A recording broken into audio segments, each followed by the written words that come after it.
정의로운 나라가 되려고 한다면 어떻게 해야 할까에 대하여 우리가 너무나 잘 아는 말씀이 있습니다. 그 다른 말씀이 아니라 오늘 본문에도 이야기하지만 하나님의 말씀이 이 땅 가운데 기준이 되기를 원합니다. 이게 가장 필요한 것 같아요. 여러분, 오늘 이 땅에도 하나님의 말씀이 세워지기를 원하고 그 말씀이 기준 되기를 원하면 그 말씀이 흥함하여 많은 사람들이 주께로 돌아와서 이 나라를 함께 정의로운 나라로 하나님이 통치하는 나라로 만들어 가야 할 소명이 우리 가운데 있지 않는가. 여러분, 이스라엘 민족도 원래 나라가 아니었습니다.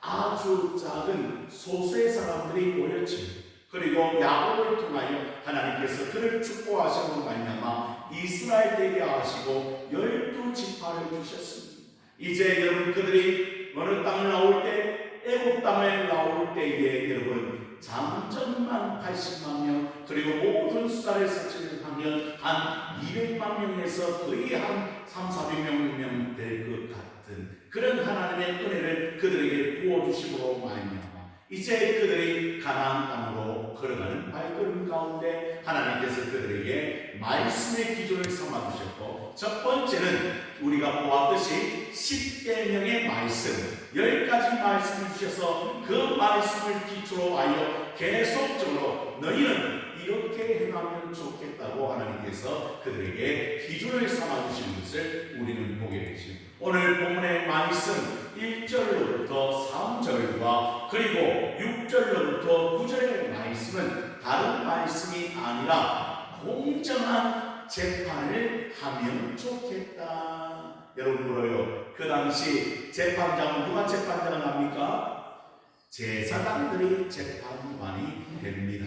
그래서 어떻게 합니까? 그 재판에 따라서 이렇게 되어지는 역사가 일어나게 되는데, 그런데 너희는 재판할 때 온전한 재판으로 그 사람을 판결하라, 그렇게 하나님께서 말씀하시는데 23장 1절의 말씀에 가보니 너는 어떤 풍설을 퍼뜨리지 말며 거짓된 풍설을 퍼뜨리지 말며 악인과 연합하여 위정하는 증인이 되지 말며.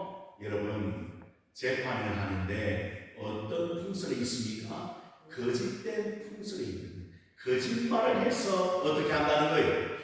자기 유리함으로 판결하는 일들이 절대 일어나서는 안 된다고 이야기합니다. 예전 성경에 보니까 근거 없는 낭설을 퍼뜨리지 말아라.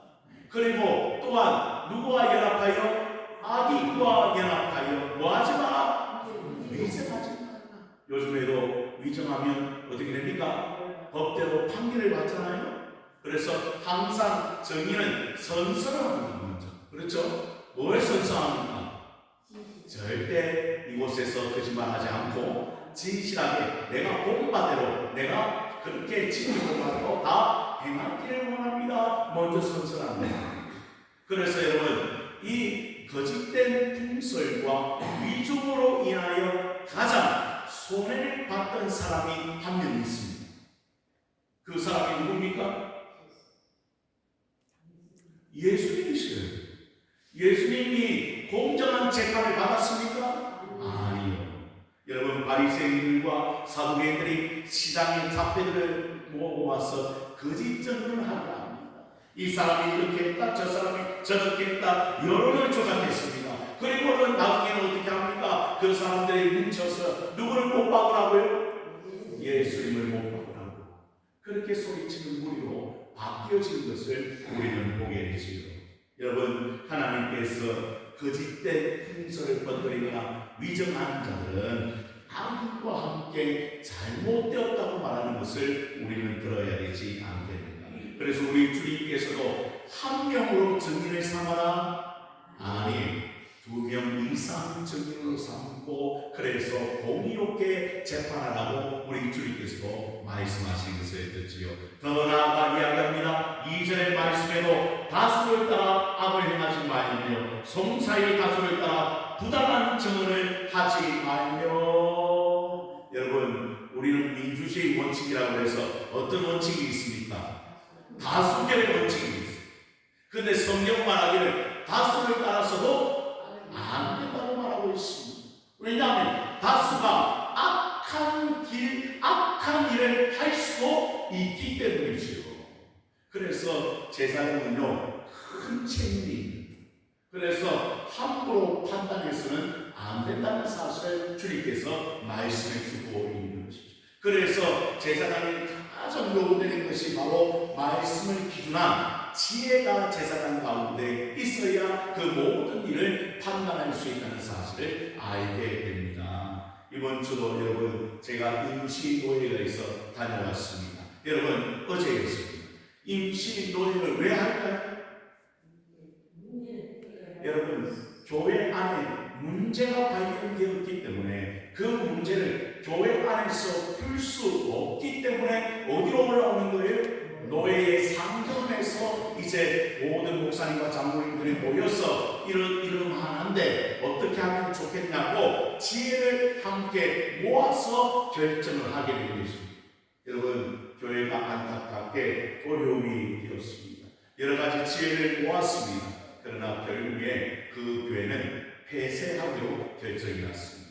왜냐하면 여러분 여러 가지 어려움이 있더라고요. 여러분 그 가정을 일일이 제가 여러분 앞에 설명할 수 없지만 그러나 제가 돌아보면서 가장 기도하던 제목이 뭐냐면 하나님 목회자가 바로 서야 하겠습니다. 이게 가장 큰 제가 깨달은 어제 임시노예 다녀오면서 깨달은 이야기입니다. 누가 바로 서야 된다면 이 목사님들이 바로 서야 교회도 바로 설 수가 있겠습니다. 그래서 이 땅에 이 시절에도 제사장이 중요한 만큼 이 땅 가운데도 목회자들이 얼마나 중요한지 사랑하는 성도 여러분, 그래서 제가 늘 말씀을 드리잖아요. 하나님 우리 교회 목회자나 아니면 우리 교회 안에 있는 이 땅에 있는 목회자들이 정말 오직 하나님 한 분만을 바라보며 하나님께 지혜를 구하여 목회를 올바로 할 수 있도록 하나님 도와주십시오라고 기도할 수 있다면 얼마나 좋을까. 때로는 잘못된 목회자들을 바라보면서 제가 아픔을 느낄 때가 많이 있다. 여러분 우리 교회의 모든 성도들은 정말 이 땅의 지도자들, 영적인 지도자가 잘 설 수 있도록 기도해 주시기를 주님의 이름으로 부탁을 드립니다. 그리고 3절의 말씀에 가보니 또 어떤 말씀이 있습니까? 가난한 자의 송사라고 해서 편백되이 두둔하지 말지니라. 이 말은 무슨 말입니까? 그 사람이 가난한 자예요. 힘이 있어요? 없어요? 없어요. 그러니까 너무 불쌍하니까 봐주려고 한다는 거예요. 그런 것도 안 된다고 성경은 이야기하고 있습니다. 판결은 진실되어야 된다는 거예요.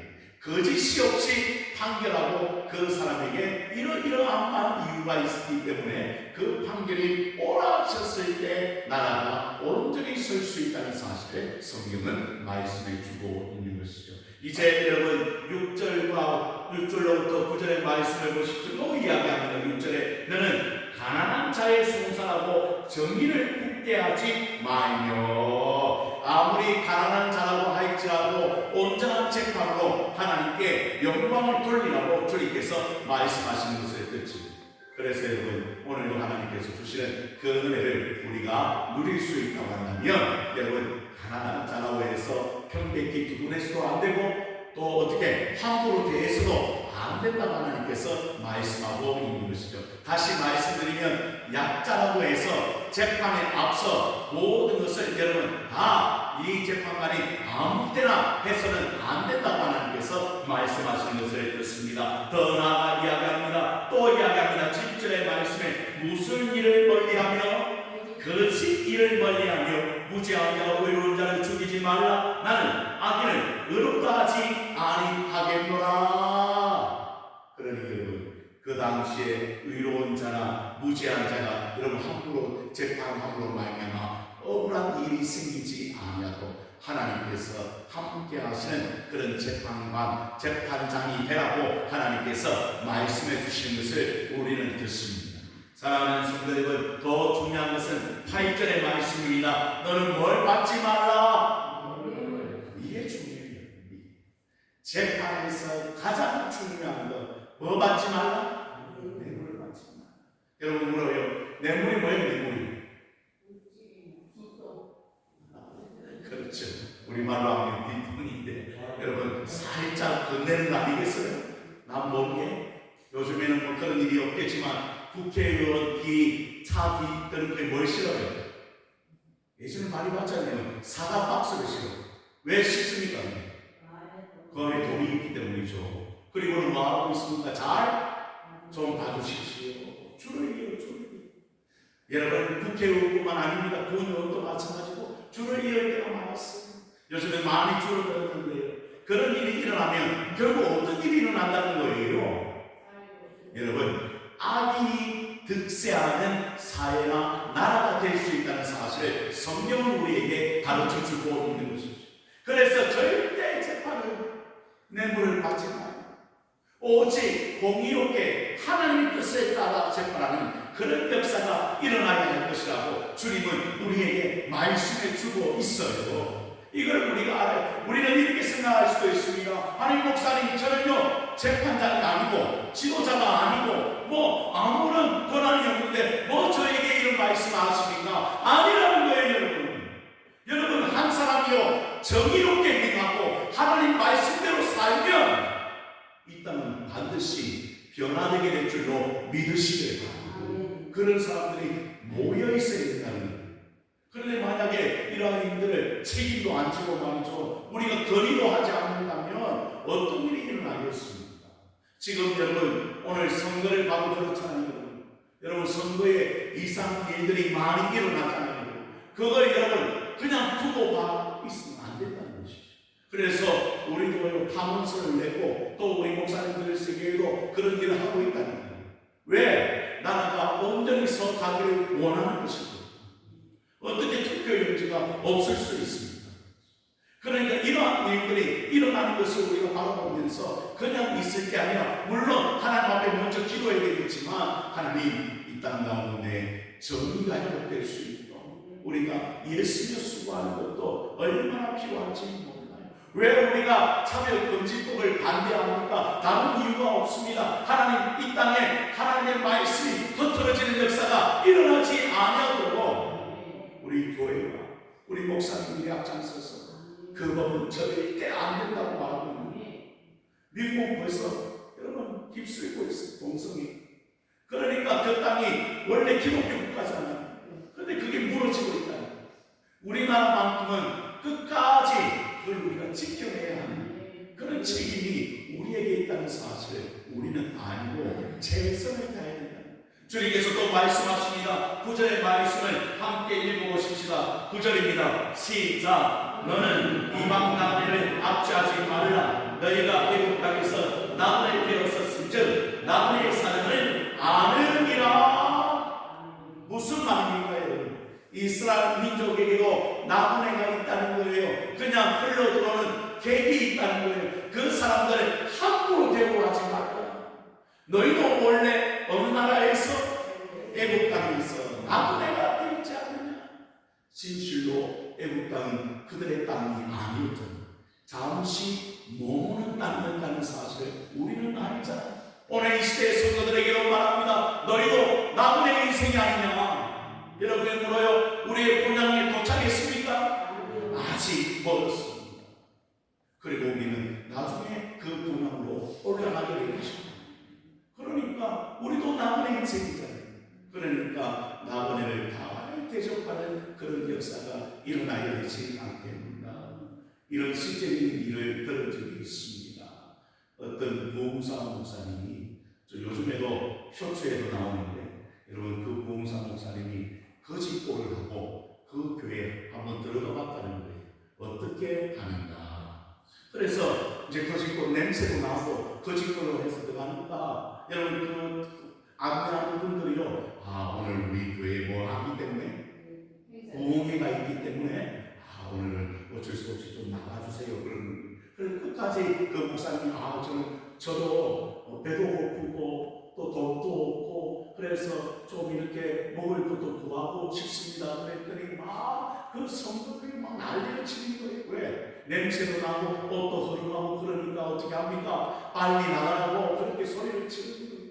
그래서 그 목사님이요 또 이야기합니다. 그러면 밥은 고사하고 제가 예배에 좀 참여해도 되겠습니까? 물어봤다는 거예요. 그랬더니 그분들이요 또 이야기합니다. 당신은 뭐가 난다고? 냄새가 나고 안 된다고? 우리 교회 올 수 없다고 말이죠. 그렇게 하는 거예요. 그래서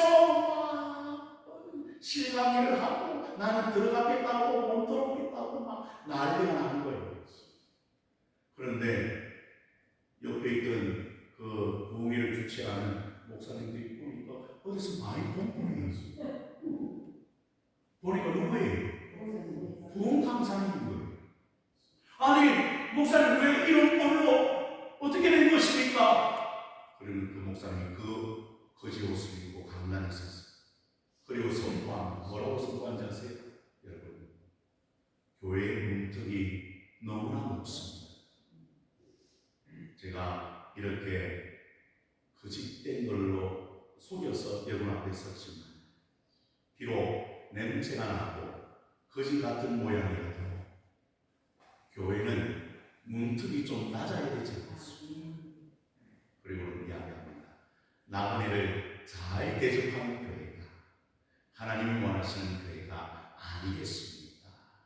그럼 말씀을 전할 때 모든 성도들이 또 목사님들이 고개를 숙이고 회개하는 역사가 일어난다는 실제적인 일을 들은 적이 있습니다. 사랑하는 성도 여러분, 우리도 나그네입니다. 나그네 인생길을 걸어가고 있는 우리가 많은 사람들을 살려낼 수 있는 길은 바로 그런 사람들을 대접하고 그런 사람들을 알아주며 그런 사람들을 사랑할 수 있을 때 진정으로 교회가 교회 바꿀 수 있지 않겠는가. 오늘 본문에 이야기하는 것처럼 더 나아가 원수도 사랑하라고 주님께서 말씀하시는 것을 듣습니다. 4절과 5절의 말씀을 보시기 바랍니다. 내가 만일 내 원수의 길 잃은 소나 나귀를 보거든 반드시 그 사람으로 어떻게 할지며 돌리지며 5절의 말씀에도 내가 만일 너를 미워하는 자의 나귀가 짐을 싣고 엎드러짐을 보거든 그것을 버려두지 말고 그것을 도와 그 짐을 마할지니라 같이 부리지니라. 그러니 원수 같은 사람 미워하는 사람일지라도 그 소나 나귀를 보거든 그 사람에게 돌려보내고 만약 나귀의 짐이 어떻게 되었습니까 여러분? 엎드렸습니다. 그러니 지나가다가 그걸 본 거예요. 그러면 어떻게 하라고요? 지나치지 말고 같이 그 짐을 뿌렸습니다. 그것을 도와주라고 우리 하나님께서 명령하신 것을 우리는 듣습니다. 이게 하나님은 사랑이라고 말씀하십니다. 사랑하는 성도 여러분, 그냥 마음만 있는 것이 사랑이 아닙니다. 실제적으로 원수의 소나 원수의 양이나 원수의 잃어버린 짐승이 있거든 보거든 그것은 그 사람에게로 돌려주고 그리고 짐이 어떻게 됩니까? 엎드러져 있거든 지나치지 말고 함께 가서 그 일을 도와 그 원수된 사람에게 사랑을 표현하고 우리 주님께서 말씀하시는 것을 듣습니다. 신약성경에 우리 주님께서 말씀합니다. 너희는 너희를 핍박하는 자들을 위하여 뭐하라? 기도하라고 우리 주님이 말씀하신 것을 우리는 듣습니다. 그러므로 여러분의 삶이 하나님께 영광이 되기를 원합니까? 그러면 이와 같은 하나님의 법을 우리가 깨달아 우리가 살아갈 수 있다고 한다면 정말 세상에는 하나님의 큰 역사가 일어날 수 있다고 성경은 말씀하고 있는 것입니다. 이제 마지막 부분입니다. 10절로부터 13절의 말씀은 두 가지 이야기를 하고 있습니다. 다른 이야기가 아니라 안식년의 규례와 안식일의 규례를 우리에게 가르쳐주고 있습니다. 여러분, 안식년의 규례의 가장 큰 초점은 뭐라고 오늘 본문은 이야기합니까? 왜 6째까지는 하고 7째 년에는 쉬라고 묵혀두라고 이야기합니까? 누굴 위하여? 바로 가난한 자들을 위하여 그것을 남겨두라고 주님께서 말씀하신 것을 들은 뿐만 아니라 들짐승도 그렇게 먹으라고 남겨두어라. 밥뿐만 아니라 너희가 먹을 양식뿐만 아니라 포도원도 그렇고 감나무도 그렇고 모든 것들을 하나님께서는 그대로 남겨두라고 말씀하십니다.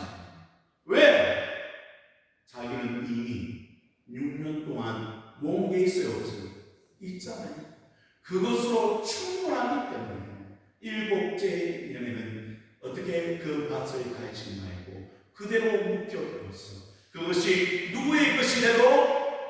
가난한 자, 약자의 것이 되도록 하나님께서 그렇게 은총을 베풀라고 우리에게 말씀하고 있는 것이죠. 여러분에게 물어요. 하나님이 여러분의 모든 것을 채워주셨습니까?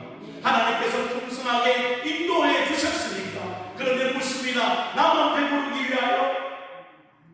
나만 뭐로 잘 살고 나만 모든 것을 행한다고 그렇게 생각할 것이 아니라 오늘 예수 믿는 성도라는 하나님을 의지하는 그리고 하나님을 믿는다고 한다면 여러분의 삶을 통하여 풍족하게 나누어주는 역사가 일어날 수 있도록 우리가 그 행함으로 보여줘야 되지 않겠느냐.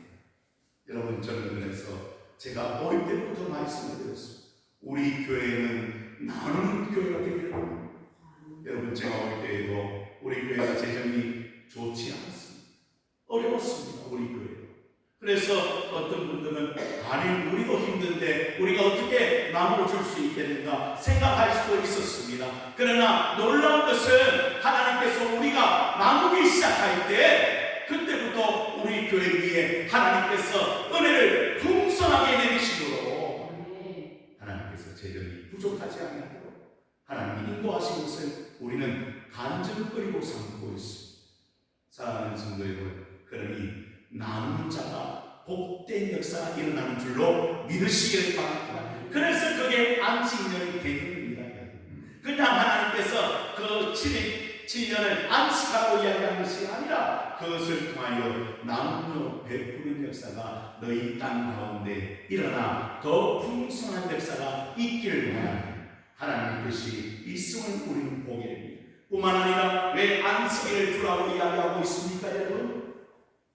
12절의 말씀을 보십시오. 너는 엿새 동안 내 일을 하고 일곱째 날은 뭐하라? 쉬라. 내 소와 나귀가 쉴 것이며 내 조령일 자식과 나무니가 숨을 돌리리라.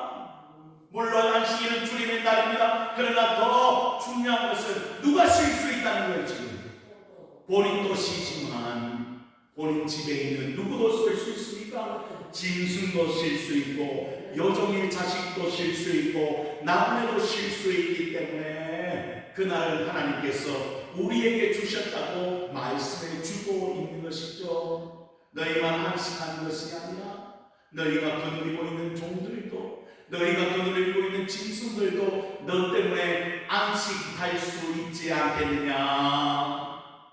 사랑하는 성도 여러분, 그러하게 하나님은 우리에게 주일을 거룩한 날로 지정하여 우리를 불러주셨습니다. 그리고 그날에 우리는 주의 이 예배의 장소에 모여 하나님께 영광을 돌리며 우리의 영혼의 안식을 얻을 수 있는 날로 하나님께서 주신 줄로 믿으시기를 바랍니다. 사랑하는 성도 여러분, 오늘 본문의 중심은 다 약자들에게 하나님께서 잘하라고 우리에게 말씀하시는 것을 듣습니다. 재판도 마찬가지요, 나눠주는 것도 마찬가지요, 안식이 또 마찬가지며 안식년도 마찬가지입니다. 사랑하는 성도 여러분, 여러분의 삶을 통하여 나눔으로 많은 영혼들이 소생하고 이 땅, 이 민족이 새로워지며 하나님 앞에 영광을 돌리고 복음의 역사가 일어나는 그런 우리 교회, 여러분의 성도의 삶이 되어지기를 주님의 이름으로 축원을